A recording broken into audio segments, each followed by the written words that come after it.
টানা কয়েকদিনের বৃষ্টিতে সাতক্ষীরা পৌর এলাকার বেশিরভাগ নিচু অঞ্চল এখন পানির নিচে, কোথাও হাঁটু, কোথাও কোমর সমান পানি। রাস্তাঘাটেও চলাচল হয়ে পড়েছে দুর্বিষহ।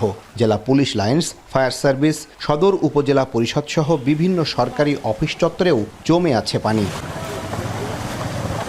জলাবদ্ধতার ভয়াবহ চিত্র সবচেয়ে বেশি দেখা গেছে পৌরসভার সুলতানপুর, কামালনগর, মধুমাল্লার ডাঙ্গি, রসুলপুর, গদাইবিল, পারমাসখোলা, ইটাগাছা, পলাশপোল ও বদ্দিপুর কলোনির মতো এলাকায়। এসব ওয়ার্ডে অলিগলি, স্কুল, বাজার এমনকি বাড়ির উঠোনেও জমে আছে হাঁটু সমান পানি। রাস্তায় চলাচলে দুর্ভোগ পোহাচ্ছে শিশু থেকে বৃদ্ধরা। পানি জমে থাকায় কোথাও কোথাও ভেঙে গেছে রাস্তা। সবচেয়ে নাজুক অবস্থা পৌরসভার 7 ও 9 নম্বর ওয়ার্ডে। সমস্যা, খাওয়া দাওয়া বন্ধ, গাড়ি ঘোড়া বন্ধ, কাজ কাম কর্মকারী সব বন্ধ হয়ে যাচ্ছে। 6 থেকে 7 বছর এই পানিটা জমতেছে, আর অল্প বৃষ্টি দেখেই আমাদের এই পানিটা জমে যায়। পানির মধ্যে খুবই কষ্ট পাচ্ছি সবাই, বাচ্চা কাচ্চা, ছাইনা মানুষ। পানির সমস্যা, খাওয়া দাওয়ার সমস্যা, বাথরুমের সমস্যা, আমরা বাইরে বেরোতে পারতেছি না। পৌরসভার বাইরেও জলাবদ্ধতায় ভুগছে সদর উপজেলার ধুলিহর, ভোমরা, লাপসা ও ব্রহ্মরাজপুর ইউনিয়নের অনেক এলাকা।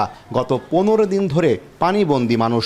বর্তমানে পৌরসভায় কোনো নির্বাচিত জনপ্রতিনিধি নেই, দায়িত্বপ্রাপ্ত কর্মকর্তারাও নেয়নি কোনো খোঁজ। অভিযোগ বাসিন্দাদের। রাস্তায় পানি বাঁধার কারণে আমরা ভ্যান চালাতে পারছি না, আমাদের ব্যাটারিতেও পর্যন্ত পানি লাগছে, টায়ার নষ্ট হয়ে যাচ্ছে। পৌরসভার চেয়ারম্যান মেম্বারকে জানাচ্ছি, তারা ওই এসে দেখিয়ে চলে যায়, কোনো ব্যবস্থা আজ পর্যন্ত হয়নি।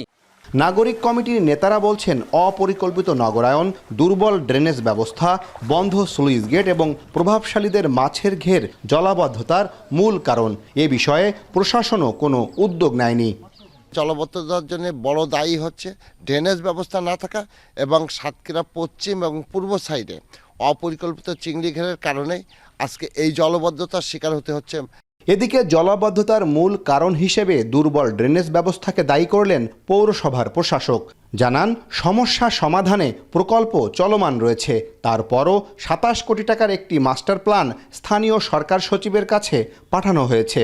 পর্যাপ্ত ড্রেনেজ না থাকার কারণে আমাদের জনগণ প্রতিবারই বৃষ্টির সময় তারা খুবই অসুবিধার সম্মুখীন হচ্ছে। আমরা KfW, একটি জার্মান ফান্ড, তাদের সহযোগিতায় আমরা বর্তমানে এই সাতক্ষীরা পৌরসভায় 5 কোটি টাকা ড্রেনের কাজ চলমান রয়েছে। সাতক্ষীরায় জলাবদ্ধতা এখন যেন প্রতি বছরের নিয়তি। উন্নয়ন প্রকল্পের আশ্বাস মিললেও বাস্তবায়ন না হলে বদলাবে না জনজীবনের চিত্র।